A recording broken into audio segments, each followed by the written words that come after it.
So good afternoon, everybody.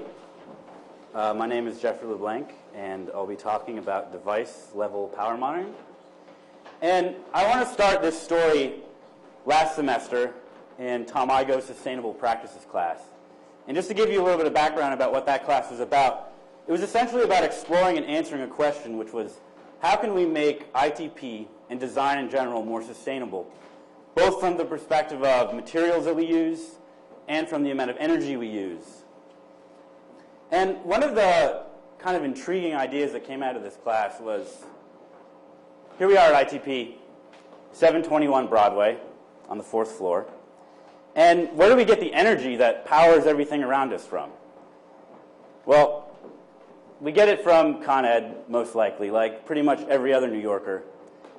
And, you know, a lot of people had some problems with this because the source of a lot of this electricity is from dirty coal plants. I mean, I know that NYU tries to use wind power, but in general, when you're getting power from the grid, if you will, people didn't really feel that it was as sustainable. So Andrew Schneider said, hey, aren't there these solar panels on the roof? And what if we, instead of getting power from Con Ed, got the energy for ITP from the solar panels? So then the question becomes, well, how much energy does ITP use? How many solar panels will we need to power all of ITP? And so it became pretty clear that we needed to understand this question of how much energy ITP used if we were going to even begin to think about this as a possibility. But there's sort of a problem in that there is no electric bill for ITP specifically. We get our power as part of the whole building, so there's really no way to break out exactly how much energy ITP is using. So we realized that we were going to have to do our own audit. And I started to try to do this with Rebecca Bray. And so we went around ITP, and this is obviously a typical scene, and there's clearly a lot of these everywhere. And you know, these labs are easy because this stuff doesn't move really, so it's easy to keep track of. But then, you know, you find situations like this where, again, everybody's in front of these, and it starts to get a little bit hairier of how do you keep track of how many computers there are on the floor when people are always bringing their computers with them. And then you get scenes like this where you have all kinds of other stuff that's very, very difficult to account for. And this problem sort of showed up when we kind of tried to put together our audit. So this column is essentially the amount of energy that all the different things on the floor are using. And as you'll see, there's a lot of blank space, a lot of wide margins. So we weren't really sure what was going on here. In a similar vein, if you looked at sort of, well, how often is this stuff being used? We also weren't really sure. A lot of question marks, a lot of blank spaces. So in these two critical sections, how much the devices that we have use for energy and how often we use them, what our use patterns are, we really didn't know. And so the question became, are there any tools that will help us get a more quantitative, a more detailed picture of this? So there are, and these are two of the best examples, the Kilowatt and the Watts Up Pro. And these are, for all intents and purposes, basically the same, and you use them like this. There I am, yes. You plug it into the wall socket, and then you plug whatever devices you want to measure into that. And on that little screen back here, you can see how many watts the thing that you've plugged in is drawing. And it was really cool because, say you started up a computer, you can see, hey, this computer right now is using 60 watts. You put the computer to sleep, the power drops to 10 watts. So there's this really nice relationship that you had immediately. The problem was that if we really wanted to use these things all over the floor, we were going to be doing an inordinate amount of that.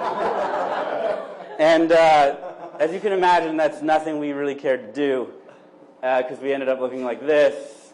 So this was a problem. And as a result, the audit sort of died and nothing happened with it. But we learned a lot of very, very valuable things. And one was that energy auditing is a chore, but it's very, very important.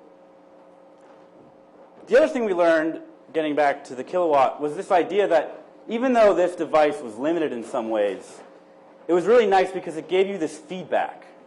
You know, it gave you a tighter relationship with the things that you're using because you could see, as you change your use of them, how their energy use changed. And this is sort of like related to the concept of the Prius a little bit, which is a hybrid car by Toyota. And one of the things that Prius owners really love about it is this. It's the fact that the Prius lets you see exactly how much energy the car is using. It lets you see how much energy you're saving. So if you go down a hill, you see, hey, you're not using gas anymore. You're actually potentially powering the battery. So it's this feedback loop, and it's this active relationship that you have with the device that becomes very, very powerful. And that creates an excitement that forms a relationship. And this sort of active information nurtures that relationship. And it makes auditing fun, maybe. We'll see. We'll see. Okay. So we then took a little bit of a step back, and I looked at this, your house or your apartment.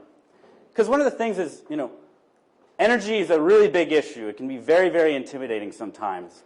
So what's sort of the sphere of influence that we each personally have? And, although we can't really control this part, the utility, we can control what happens in our own house. And so in our own house, for the most part, we get our electricity from the utility company.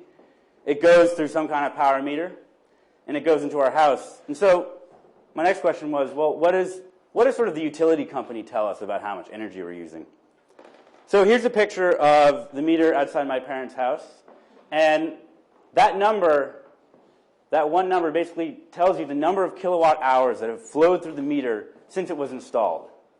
So this is one big number. It's impossible to really parse out what this really means for the house as individual parts. In a similar sense, this is my Con Ed bill.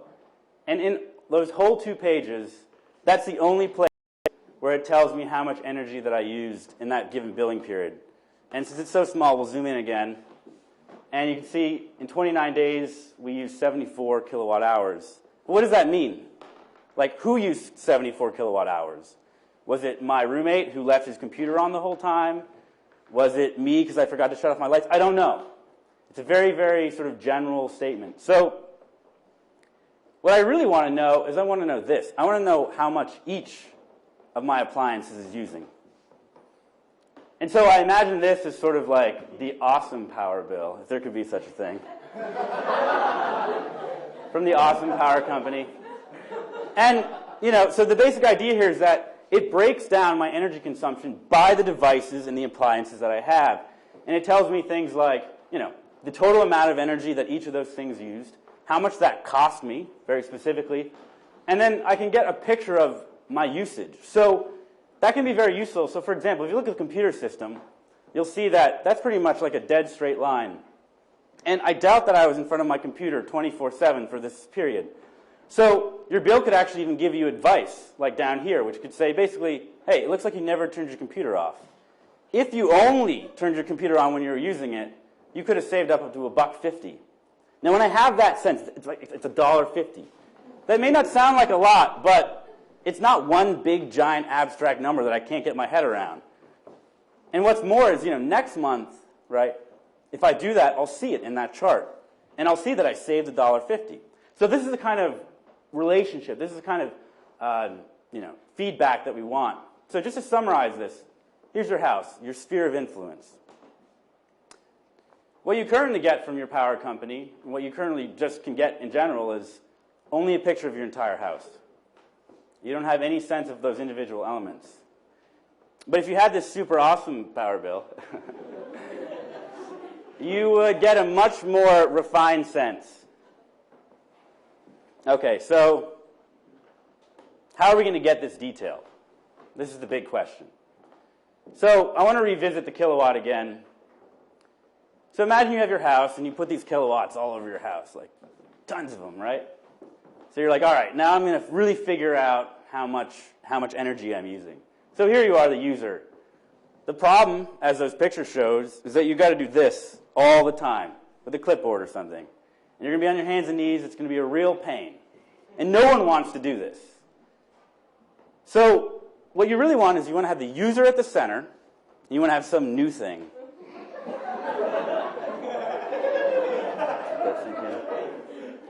And the new thing instead of you having to go to it, the new thing comes to you, and you're at the center of this sort of, you're at the center of everything.